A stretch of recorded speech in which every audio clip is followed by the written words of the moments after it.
Em nome do Pai, do Filho e do Espírito Santo. Vinde, Espírito Santo, enchei os corações dos vossos fiéis e acendei neles o fogo do vosso amor. Enviai o vosso Espírito e tudo será criado e renovareis a face da terra. Oremos, ó Deus, que instruíste os corações dos vossos fiéis, com a luz do Espírito Santo, fazei que apreciemos retamente todas as coisas, segundo o mesmo Espírito, e gozemos sempre da sua consolação. Por Cristo Senhor nosso. Amém. Ave Maria, cheia de graça, o Senhor é convosco. Bendita sois vós entre as mulheres, e bendito é o fruto do vosso ventre, Jesus. Santa Maria, Mãe de Deus, rogai por nós, pecadores, agora e na hora de nossa morte. Amém. Santo anjo do Senhor, meu zeloso e guardador, se a ti me confiou a piedade divina, sempre me rege, me guarde, me governe, me ilumine. Amém. Então, vamos estudar no curso de Teologia Fundamental, segundo o livro da Jutta Burggraffri, o primeiro capítulo. O que é a Teologia Fundamental? Antes de falar de temas, a origem da Teologia Fundamental e etc., a querida Jutta faz uma reflexão prévia. E ela parte na página 9, acompanhem comigo, página 9. Nos primórdios da Igreja, São Pedro convidou algumas comunidades cristãs que viviam em diversas regiões da Ásia Menor a darem testemunho da sua fé em Jesus Cristo. 1 de Pedro 3,15. Estais sempre dispostos a dar a razão da vossa esperança a todo aquele que vo-lo peça. Esta tarefa, apontada pelo apóstolo, constitui o próprio núcleo da teologia fundamental. Para compreender o texto, convém ter em conta a situação em que foi escrito. Encontramo-nos por volta do ano 64 ou 67, data em que possivelmente teve lugar o martírio de São Pedro. Uma boa parte dos cristãos a quem o grande apóstolo escreveu eram convertidos do paganismo. Encontravam-se no seio de uma sociedade afastada de Deus, expostos a um duplo perigo.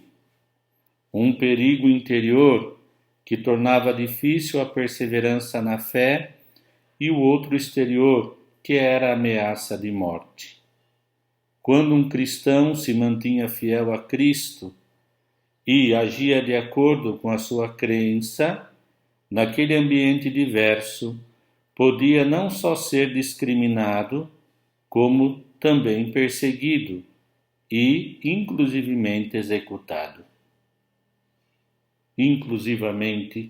executado. O objetivo fundamental de São Pedro parece ser, portanto, dar uma dupla resposta nessa complexa situação.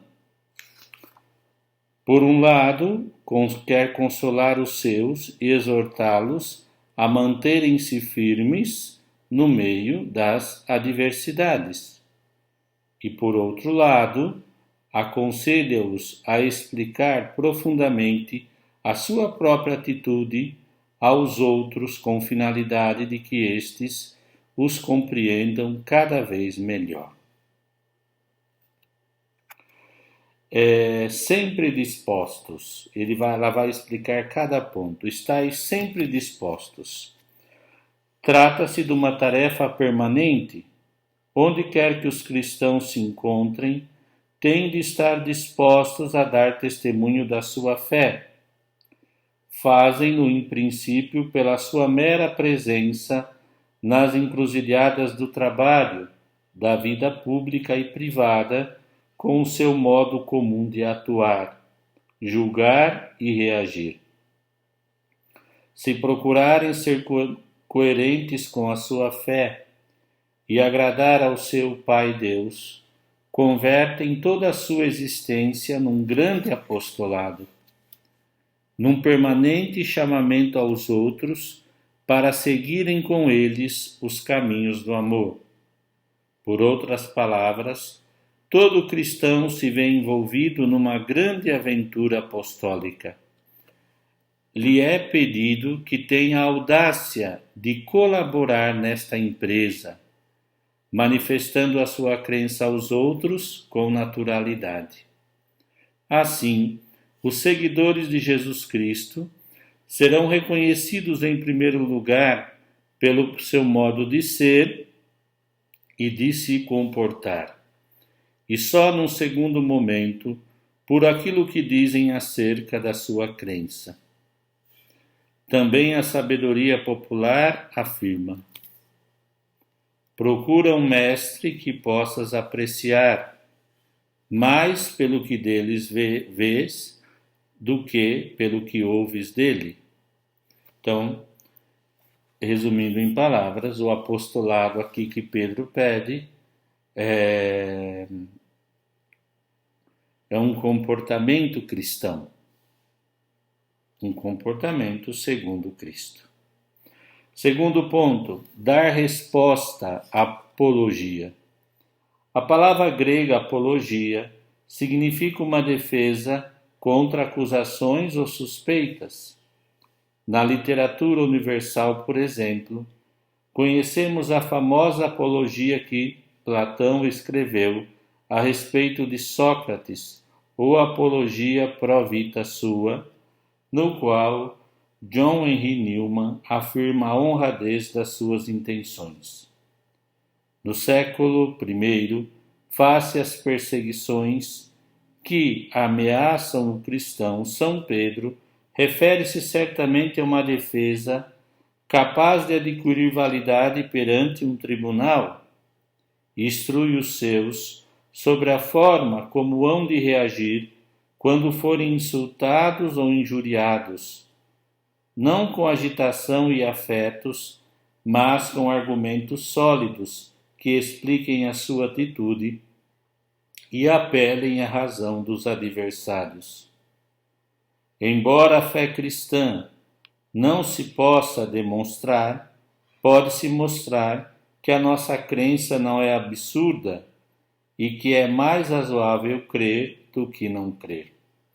Vocês sabem que a palavra absurdo vem de surdo, uma coisa, quer dizer, isso aqui não dá nem para escutar, de tão mentiroso, de tão desconexo. Não se pode demonstrar segundo critérios humanos, mas pode-se mostrar que é mais razoável crer do que não crer. Dar, então, resposta à palavra apologia, defesa, a todo aquele que vos lo peça. São Pedro descreve o cristianismo como uma religião de diálogo. Os cristãos estão dispostos a dialogar com todos, sem excluir ninguém. Cada um, certamente, terá de realizar este diálogo, primeiramente no seu interior. Ele próprio é o primeiro que precisa de razões para crer. Terá de se esforçar, portanto, em alcançar uma harmonia entre a fé e a razão, uma certa estabilidade intelectual e espiritual que lhe permita dar uma resposta a outrem. Nesta linha, foi dito que a teologia fundamental, que se pode considerar como o esforço para responder a este convite bíblico, tem um duplo destinatário, o crente e o outro. É necessário dar ao primeiro as razões da sua crença e ao segundo as razões para poder ao menos tomar em consideração o desafio da fé.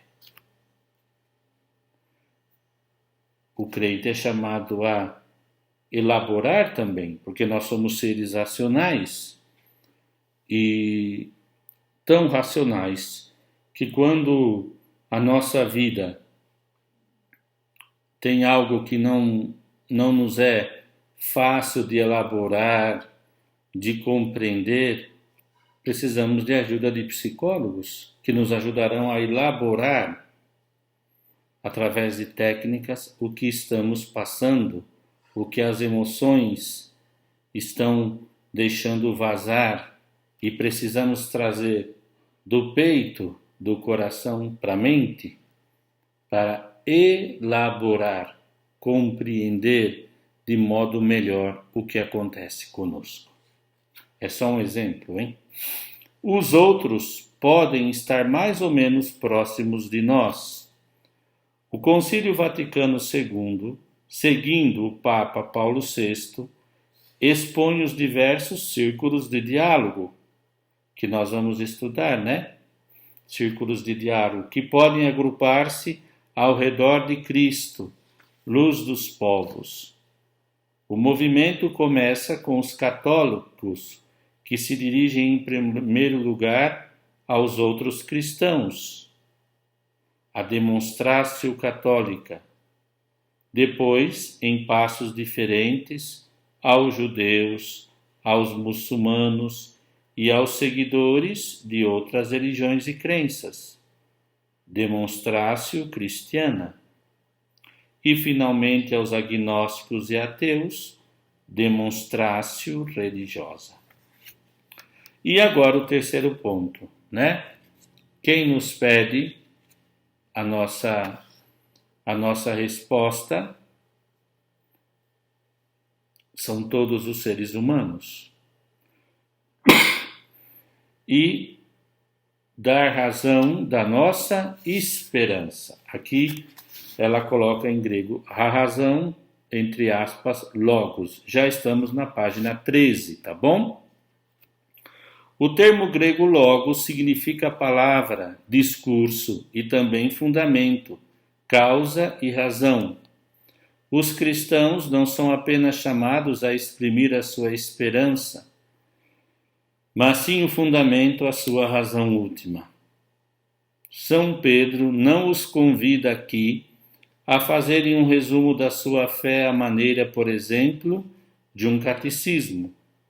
Dirige-se antes àquele núcleo interior e profundo, onde se encontra o motor que impele o cristão a atuar e lutar, e o dispõe a rejeitar todos os bens terrenos, incluindo a sua própria vida, se estes o afastam das suas convicções mais profundas. Qual é a razão para realizar semelhante loucura? Então a pergunta é: a razão da vossa esperança, quem é ou o que é? É uma pessoa, não um argumento. É simplesmente o próprio Jesus Cristo, que é o Logos divino, segundo a mensagem do Novo Testamento. A Bíblia emprega muitas vezes para a palavra crer o vocabulário hebraico Amã, que chegou até nós na forma litúrgica Amém. O significado de Amã é estar seguro, ser estável. Crer é dizer Amém a Deus com todas as suas consequências. São Pedro admoesta os destinatários da sua carta a darem testemunho da sua fé, acima de tudo na vida diária. Um cristão autêntico não é à primeira vista uma pessoa piedosa, mas sim uma pessoa feliz. Se a situação assim o exigir, será capaz, além disso, de exprimir com palavras o porquê de sua esperança. Como dizer, por que você é feliz? Porque eu creio em Cristo. A compreensão desse texto bíblico coloca-nos perante a perseguição e o martírio que a Igreja vivia. Nesse contexto, aparece a teologia fundamental. não busca a polêmica ou a condenação, mas a força da verdade, vivida coerentemente, que sabe abrir-se à evangelização. Fica claro que o apóstolo se dirige a todos os que pertencem àquelas primeiras comunidades da Ásia Menor, e não apenas a alguns especialistas em teologia. Então, a teologia fundamental não é polêmica ou condenação, fazer o modo de polêmica, né? Polemizar, não.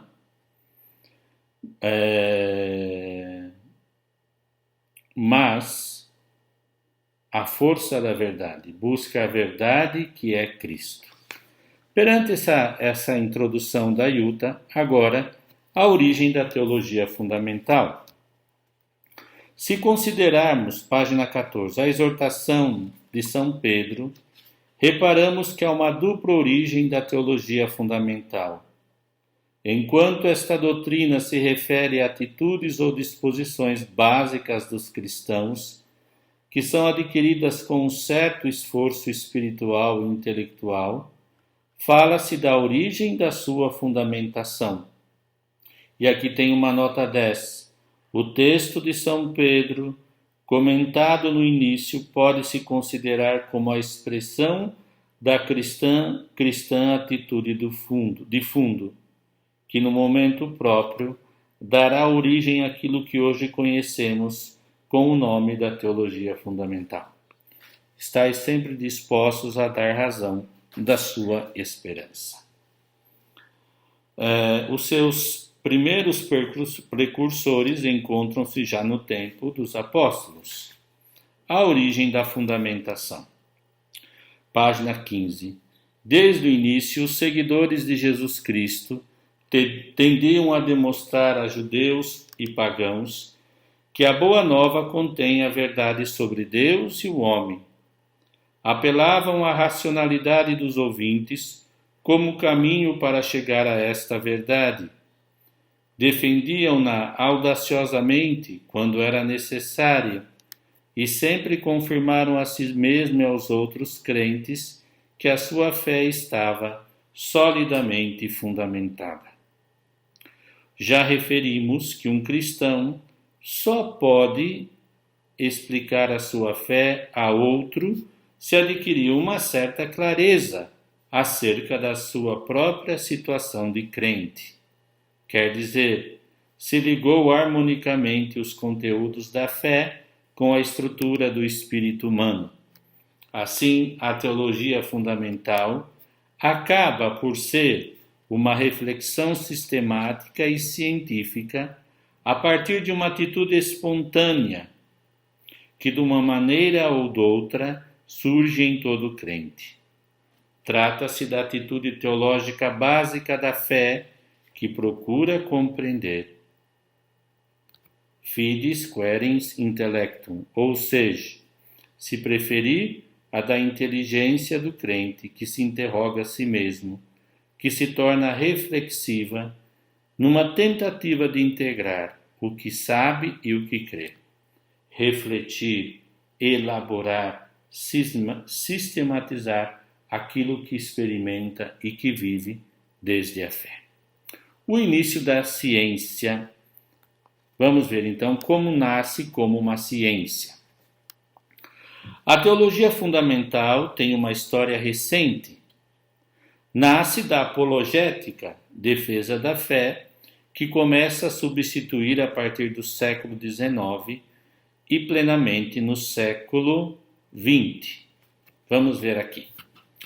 A Yuta não diz aqui, acho que ela não achou oportuno, mas eu gostaria de apenas comentar algo aqui. Ainda na apostila do meu professor,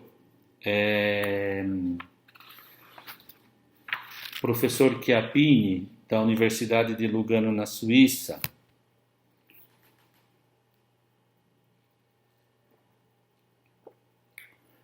temos dados precisos sobre a história da teologia fundamental.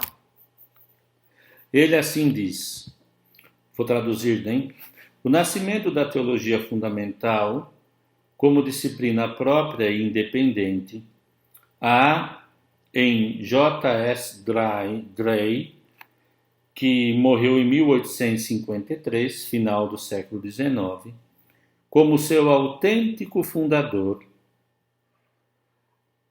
Na Escola de Teologia Católica de Tubinga, na Alemanha, nesta faculdade, Drey foi um eminente iniciador. Ele tentou uma recepção positiva do iluminismo tedesco em uma apologia que não queria, ser polêmica, não queria atacar ninguém, mas queria que eles fizesse-se compreender as razões da fé cristã em uma reflexão mais ampla.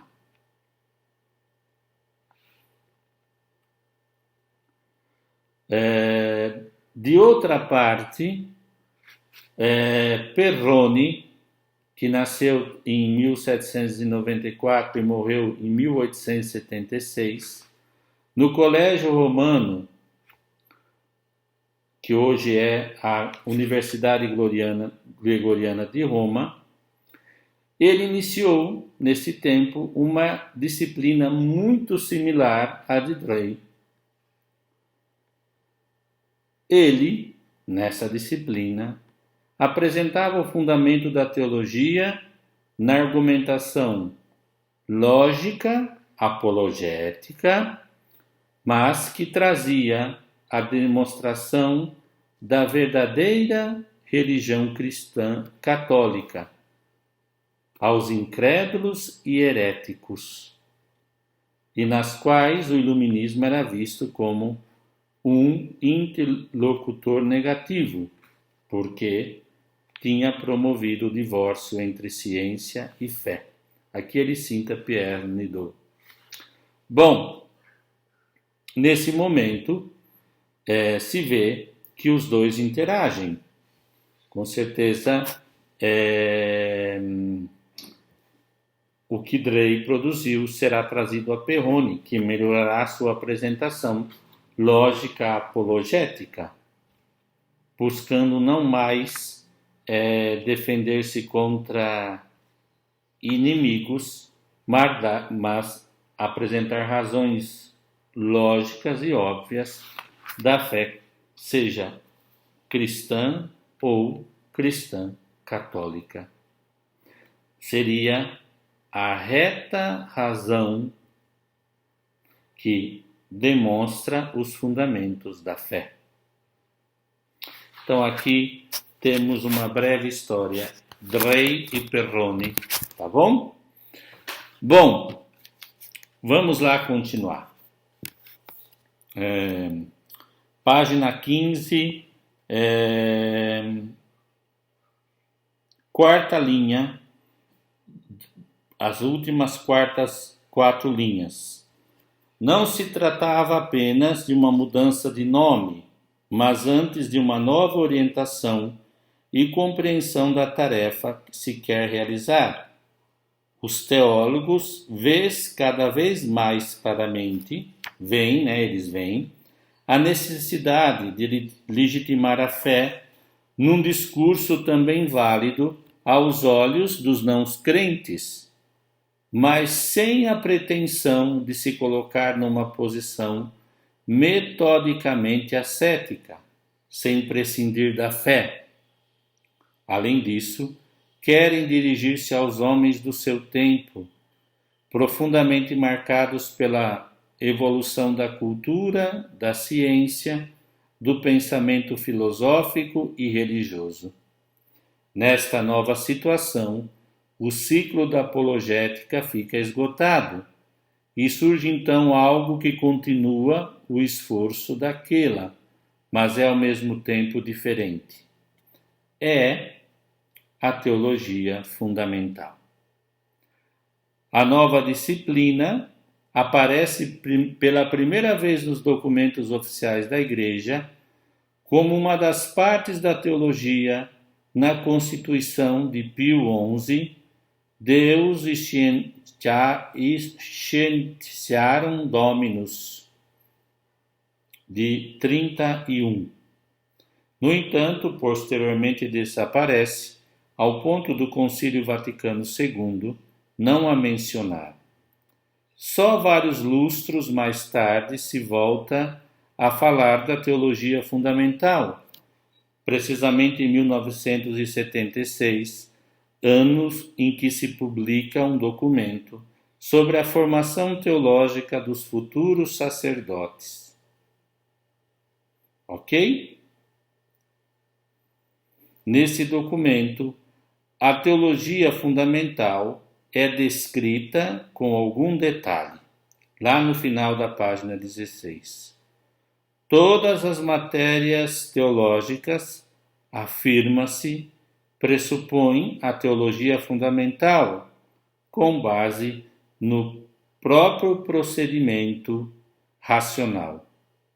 Em seguida, descreve o seu caráter introdutório ao mistério de Cristo e de toda a teologia. A sua natureza de teologia de diálogo, a sua relação com a cultura, a história e a linguagem. Aqui, com algum detalhe, temos a definição de teologia fundamental.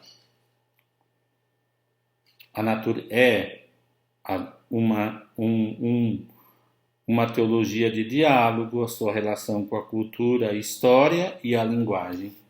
Não é somente defesa, polêmica, nada. O documento de 76 passou, no entanto, bastante despercebido, talvez porque pouco depois apareceu uma nova regulação dos estudos eclesiásticos, a Constituição Apostólica Sapientia Christiana de 79, considera a teologia fundamental como uma das disciplinas obrigatórias depois da Sagrada Escritura, já que se ocupa das próprias bases de todos os outros tratados teológicos. Também a encíclica Fides et Ratio de João Paulo II refere explicitamente afirmando: a teologia fundamental deverá procurar justificar e explicitar a relação entre a fé e a reflexão filosófica. Certo? Fides et Ratio de João Paulo II. Como se pode, então, definir a identidade desse tratado teológico? Quer dizer, o seu objeto e o seu método. Pois bem, temos um pouco de história, como ele foi sendo aos poucos recolhido pela Igreja da disciplina. E agora nós vamos, na página 17, estudar o objeto da teologia fundamental. Como seu nome indica, a teologia fundamental considera pressupostos, o fundamento do trabalho teológico. Expõe essas realidades básicas que são o suporte ou a porta de entrada da teologia e que, sem constituir os mistérios primeiros, são as formas radicais como esses mistérios chegam ao homem.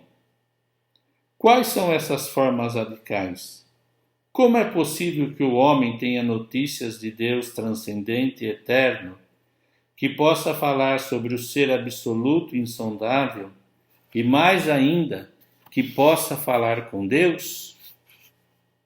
O próprio Deus tomou a iniciativa, foi ao encontro do homem, revelou-se a fim de que o homem o pudesse conhecer e amar, com uma profundidade muito maior que antes.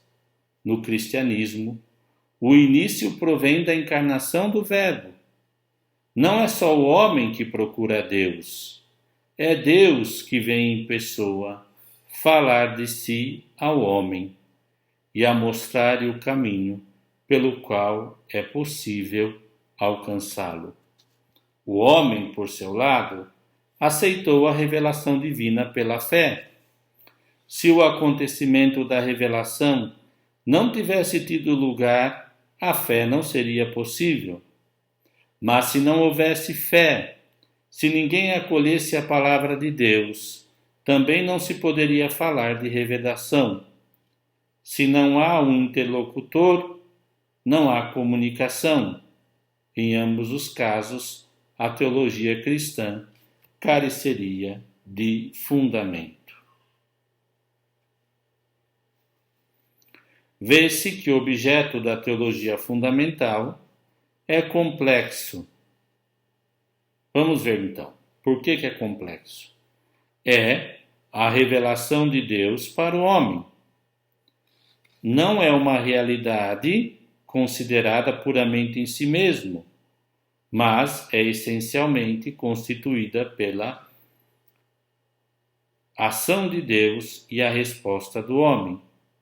E por um lado, a revelação divina, enquanto tal, sub ratione revelationis, e é por outro lado, a revelação divina, enquanto se dirigem ao homem como seu destinatário, o qual tem razões para acolher, para acreditar, sub ratione credibilitas.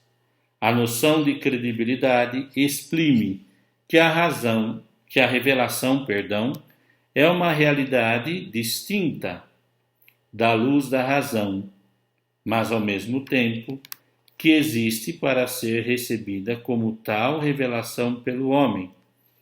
Há descontinuidade e continuidade entre ela e o espírito humano. A revelação é obra de Deus, é sobrenatural. Mas quem pode acolher é um homem concreto, dotado de razão. Então, ao perguntar aqui na página 17 o objeto da teologia fundamental, na página 19,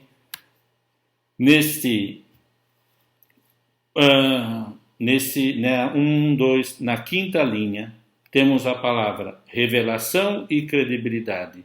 Formam parte essencial do objeto primário da teologia fundamental. Qual é o objeto primeiro da teologia fundamental? A revelação e a credibilidade. A elas une-se como objeto secundário o ato da fé, ao qual se dirigem tanto a revelação como a credibilidade. O estudo, então, centra-se todo na contemplação de Cristo, que mantém uma relação direta e única com os 3 pontos focais da teologia fundamental. Quais são os pontos focais? 2 pontos aqui. É a plenitude da revelação divina, fonte da credibilidade e chave de toda a nossa fé. Então, podemos resumir. Vamos estudar como podemos compreender pela razão aquilo que cremos, através de estudar a revelação e a credibilidade. O método da teologia fundamental. Então, nós vamos agora na página 19, certo? Estudar o método da teologia fundamental.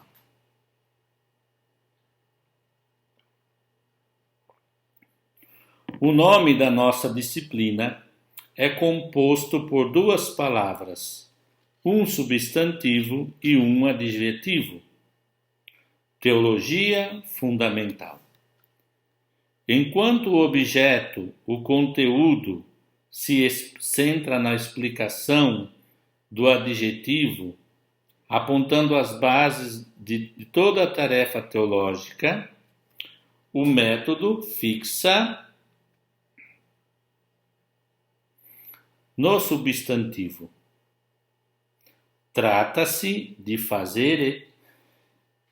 essencialmente de fazer teologia.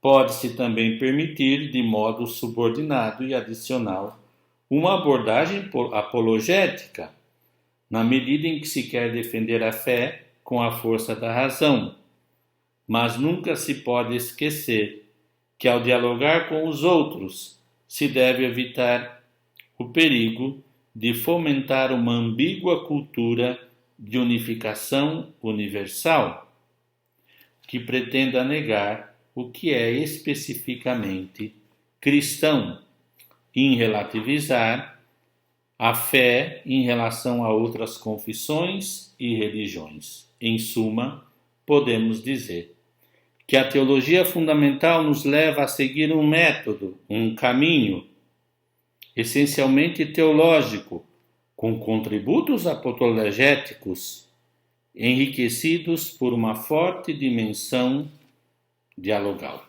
Bom, vamos lá. Qual é o caminho para se fazer a teologia fundamental? Tem uma dimensão de apresentar a fé,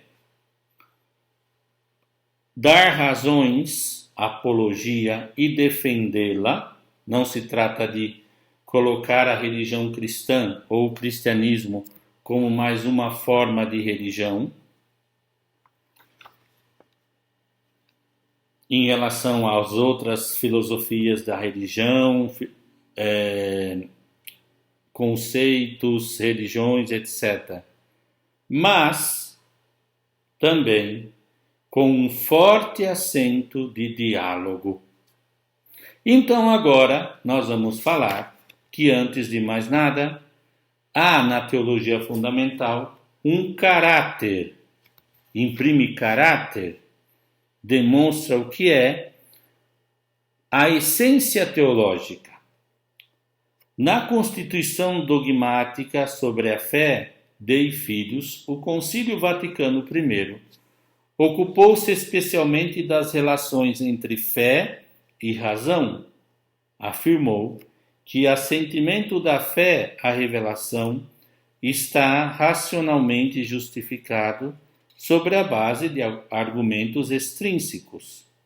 Devido às circunstâncias do tempo, optou por uma posição preferentemente racional em defesa da apologética. O concílio acabou rápido por causa das guerras, 1870, etc. Mas, ainda que esta posição seja fruto de nobres aspirações, lá no final da página 20, não se pode negar que pode conduzir a certos perigos. Quando se põe um acento excessivo na argumentação racional, pode perder-se o sentido do mistério que primeiramente precisa se exprimir por si mesmo. E aqui tem uma afirmação de Rino Fisichella. Uma disciplina teológica que estudasse a revelação e pensasse que é capaz de esgotar em si mesma toda a possibilidade de compreensão ou de sistematização, traiçoaria ipse fato o seu conteúdo e deixaria de ser especializada no próprio objeto da sua investigação. Quer dizer que é uma teologia e nós estudamos o mistério de Deus que nos se revela, mas nós não conseguiremos colocar Deus na nossa cabeça. Eu já falei, né? Aquela solidel que o bispo põe, solidel, só Deus, acima da cabeça nossa, do bispo, está Deus. Deus se revela, se mostra, mas ao mesmo tempo algo fica escondido, porque Deus é Deus e o seu mistério é inefável. Página 21. Os primeiros teólogos fundamentais guardavam por isso um certo receio face a tudo que pudesse ser considerado como apologético. Mas cedo se aperceberam que, na prática, é quase inevitável recorrer também a este método, sobretudo ao tratar da credibilidade, que sublinha o aspecto humano tanto da fé como da revelação. Assim, muitos teólogos fundamentais regressaram de uma forma ou de outra à problemática de fundo da apologética, uma vez que querem responder ao convite bíblico de dar razões da sua esperança, de modo coerente e compreensível, mesmo para uma pessoa não crente. Ao fazer apologética, tratam de se colocar no lugar do outro, fora da sua própria fé.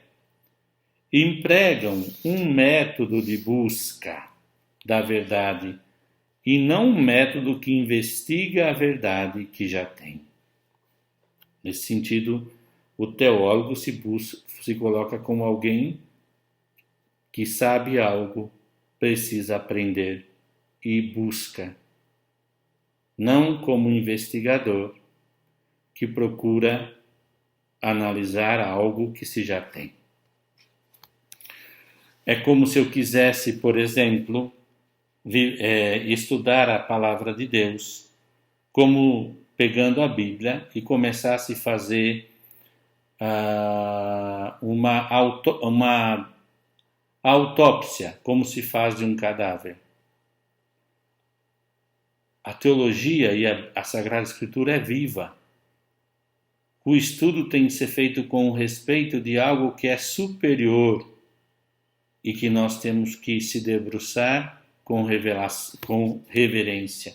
Como dizia nosso querido Urs von Balthasar, a verdadeira teologia se faz de joelhos em oração.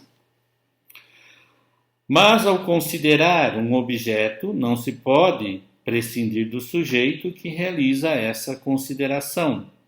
Um teólogo fundamental não pode pôr de lado a sua fé quando estuda a própria fé. Assume a tarefa de elaborar uma teologia da revelação a partir da própria revelação, que no fim de contas não é um assunto humano, mas mistério e dom de Deus. A teologia fundamental propriamente dita é uma reflexão interior da fé. Reclama a metodologia que regula o saber da fé.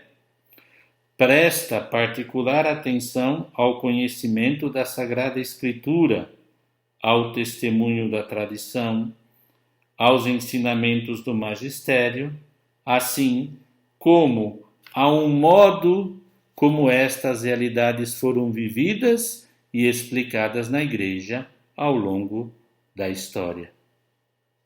Esta forma teologal da teologia fundamental encontra-se na linha da constituição do verbo, porque vai da ação de Deus até a recepção humana. Se Deus quiser, nós vamos estudar no final do curso esse documento da Dei Verbo, tá bom? Então nós vimos a dimensão teologal, que é sim uma apologia, mas não é uma apologia no sentido de que eu vou fazer polêmica com aquele que não crê.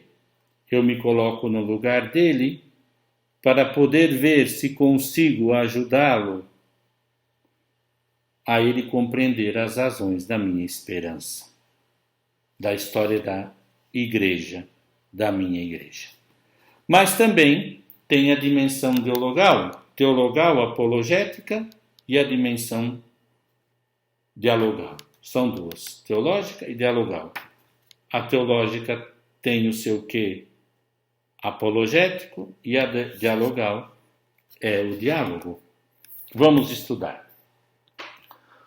Vamos lá, com licença.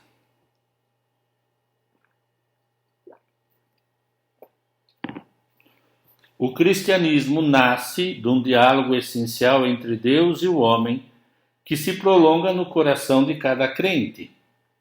Deus toma a iniciativa e fala. O homem escuta e responde. Começa a travar-se um diálogo entre fé e razão, na própria reflexão crente. Mas o cristão não vive uma fé individual, nem somente interior. A fé, na medida em que afeta toda a sua existência, impele-o a sair da mera individualidade e a dirigir-se aos outros. A existência humana é formada por interioridade e exterioridade, dimensão pessoal e social, pensamento e ação, e com todas essas dimensões, o homem sente-se numa relação necessária. Sabe, além disso, que a fé é anúncio da salvação, a qual todos os homens estão chamados, e cedo descobre a sua dimensão social e apostólica, missionária e evangelizadora. O apóstolo São Paulo, fazendo seu o Salmo 116, afirma: acreditei e por isso falei. Também nós cremos e por isso falamos. Passamos da página 22 para 23. Na primeira linha. Faz referência à atitude dos primeiros cristãos que se recusam a obedecer à autoridade quando esta os quer reduzir ao silêncio. Não podemos calar-nos, dizem Pedro e João no Ato dos Apóstolos. No horizonte desses textos, pode-se compreender que os documentos mais recentes do magistério destaquem a importância da comunicação como tarefa importante da teologia fundamental. O documento sobre a formação teológica dos futuros sacerdotes de 1976, por exemplo, chama-lhe Teologia de Diálogo e cita: a teologia fundamental será estudada no contexto das relações entre a fé, as culturas e as grandes religiões. O Papa João Paulo II segue a mesma linha quando expõe que esta nova disciplina faz referência às questões sobre o ecumenismo, as religiões não cristãs e o ateísmo. Por isso se disse que a teologia fundamental é um lugar de diálogo e de fronteira, não só com as outras religiões, mas também com as diversas formas do ateísmo especulativo e prático. Desculpem. De fato, o magistério da Igreja está a desenvolver, desde há algumas décadas, uma profunda antropologia e espiritualidade do diálogo. Ele não substitui o anúncio, antes é anúncio na sua forma humilde. É o anúncio evangélico que se faz peregrino junto ao homem. Quer servir a revelação de Jesus.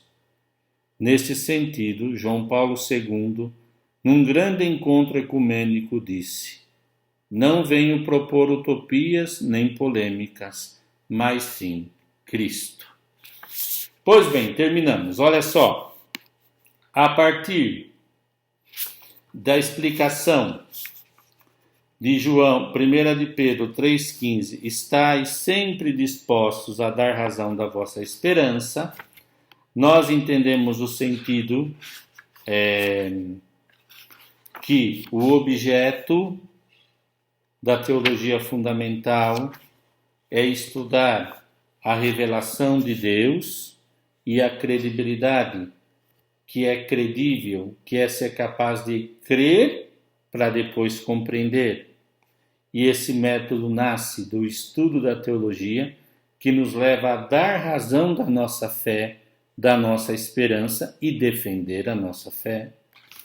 E ao mesmo tempo estarmos em diálogo com todos aqueles que não são da nossa fé, tendo claro a nossa vocação de discípulos e, como diz a Aparecida, discípulos e missionários de Jesus. Próximo encontro, segunda aula, o desejo de Deus e suas consequências. Muito obrigado, paz e bem.